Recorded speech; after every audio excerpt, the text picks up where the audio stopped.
Selamat pagi para juri yang terhormat dan juga teman-teman yang saya kasihi di dalam Yesus Kristus. Perkenalkan, nama saya Linggong. Sekarang saya akan mempresentasikan logo yang sudah saya buat. Logo ini menggambarkan hubungan antara saya dengan Tuhan dan juga teman-teman sekalian. Jadi di sini sudah ada logo saya dan saya akan membagikannya sebagai bentuk perkabaran saya. Jadi di logo ini bisa kita lihat pertama kali itu domba. Apa yang teman-teman ketahui tentang domba? Atau apakah teman-teman sudah pernah melihat domba? Domba itu bisa kita lihat ya di peternakan, itu banyak sekali. Di internet, di TV, atau ketika saudara kita merayakan Idul Adha, mereka pasti menyembelih domba. Lalu sifat domba itu seperti apa sih? Domba itu bodoh, polos, sering tersesat, murni.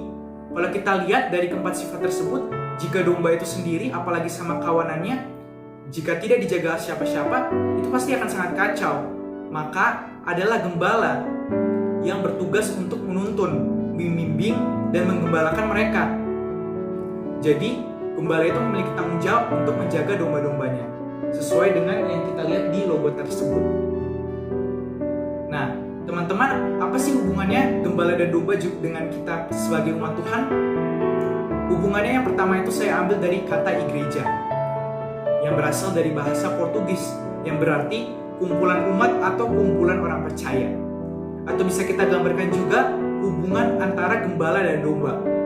Gembalanya itu Tuhan, dombanya itu kita sebagai umat Tuhan. Yang kedua, apakah teman-teman pernah melihat hubungan antara gembala dan domba di Alkitab? Saya ambil ya dari 1 Samuel 17 ayat 34-35. Yang berbunyi, "Tetapi Daud berkata kepada Saul, 'Hambamu ini biasa menggembalakan kambing domba ayahnya. Apabila datang singa atau beruang yang menerkam seekor domba dari kawanannya, maka aku mengejarnya, menghajarnya, dan melepaskan domba itu dari mulutnya. Kemudian apabila ia berdiri menyerang aku, maka aku menangkap janggutnya lalu menghajarnya dan membunuhnya.'" Jadi bisa kita lihat di ayat ini, kalau Daud itu memiliki posisi sebagai gembala. Daud bertugas menggembalakan domba-domba milik ayahnya. Ketika ada bahaya yang ada di dekat domba tersebut, maka tugas Daudlah yang melawan bahaya tersebut. Dia bertugas untuk menjaga domba-domba milik ayahnya. Jadi bisa kita lihat di cerita tadi, kalau Daud itu ketika domba-dombanya diserang oleh hewan buas, Daud melawan hewan-hewan buas tersebut. Lalu teman-teman sadar gak sih kalau kita itu sama seperti domba sifatnya? Kadang-kadang kita itu sering tersesat dan kita mengikuti jalan pikiran kita sendiri, dan itulah yang membuat kita jatuh ke dalam pencobaan. Padahal sudah ada Tuhan yang memberikan tempat perlindungan kepada kita. Ia selalu akan menjaga kita. Tinggal apakah kita mau menyerahkan semua masalah kita kepada Tuhan. Jika kita mengikuti rencananya, maka kita akan hidup menurut kehendaknya. Lalu saya ambil lagi satu ilustrasi yang berasal dari Lukas pasal yang ke-15. Jadi di situ menceritakan bahwa orang Farisi itu memiliki masalah dengan Yesus. Yesus itu memberi makan orang yang berdosa, lalu mengizinkan mereka untuk mengikuti Yesus.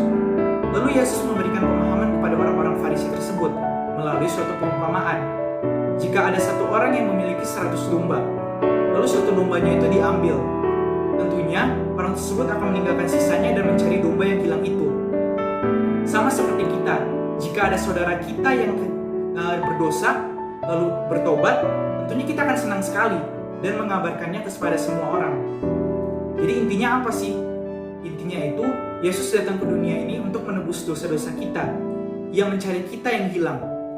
Ia ingin menggembalakan kita.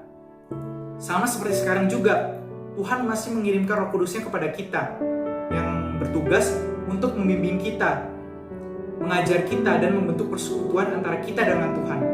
Tinggal kita yang sebagai domba-dombanya, apakah kita mau berlindung kepada Tuhan sebagai gembala kita? Jika kita mau, maka kita akan hidup menurut kehendak.